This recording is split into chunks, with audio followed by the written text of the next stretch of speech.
La parole est maintenant à Martine Berthet pour le groupe Les Républicains pour 2 minutes. Merci Monsieur le Président.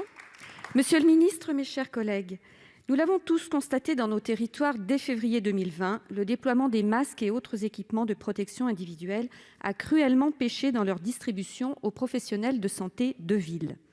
Le même constat a été fait concernant la vaccination et les tests de dépistage.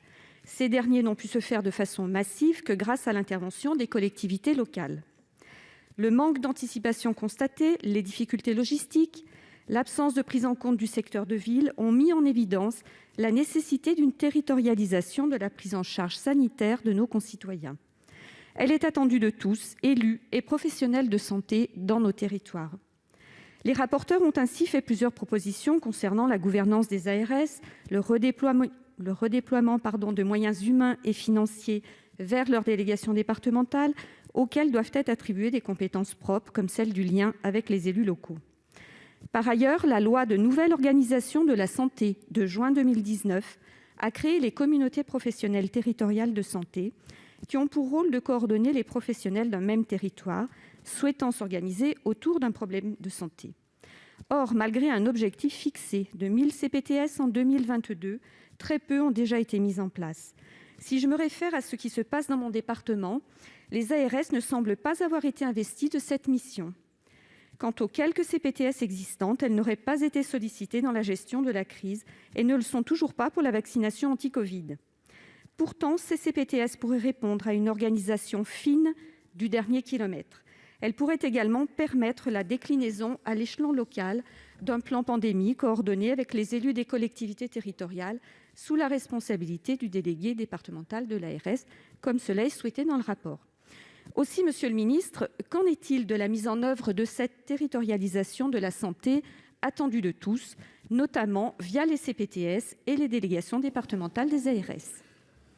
Bien, merci, chers collègues. La réponse de Monsieur le Ministre. Madame la sénatrice, la crise aura eu, j'ai presque honte d'employer ce terme, mais quelques vertus structurantes pour le système de santé.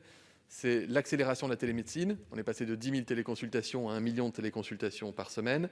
Le déploiement très rapide des CPTS dans les territoires, vous en avez parlé et vous avez raison. Et partout où je vais, où il y a des CPTS, elles font l'unanimité des soignants, des usagers et des élus, ce qui est suffisamment rare pour être souligné.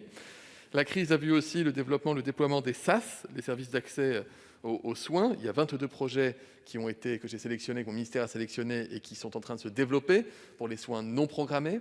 La crise a permis davantage de coopération entre le secteur public et le secteur privé, entre la médecine de ville et la médecine hospitalière, entre le médico-social et le sanitaire. Elle a aussi été un facteur d'accélération du déploiement de la gouvernance, de la médicalisation de la gouvernance dans les EHPAD. Et donc, il y a énormément de choses qui ont changé, bougé. Les gens se sont davantage parlé. Sur le volet des ARS, nous avions commencé déjà, avant que je sois ministre d'ailleurs, à renforcer le volet départemental avec des recrutements de délégués départementaux. Et le Premier ministre a annoncé qu'il voulait aussi qu'on muscle ce volet départemental pour être encore plus proche des territoires. Et je dois dire aussi que je constate avec plaisir que les liens entre les ordres médicaux, les syndicats médicaux, les représentants du monde hospitalier, les élus locaux se sont renforcés. Par exemple, sur la vaccination, dans tous les départements, vous avez des comités de pilotage départementaux. Je m'entretiens avec un certain nombre d'entre eux. J'étais virtuellement avec le GERS hier ou avant-hier matin, où je vois que les gens se parlent davantage, structurent des projets. Donc il faut que nous nous appuyions là-dessus. Et je n'aurai de cesse que de simplifier toutes les procédures et donner davantage d'autonomie aux acteurs dans les territoires. Merci, Monsieur le Ministre. La parole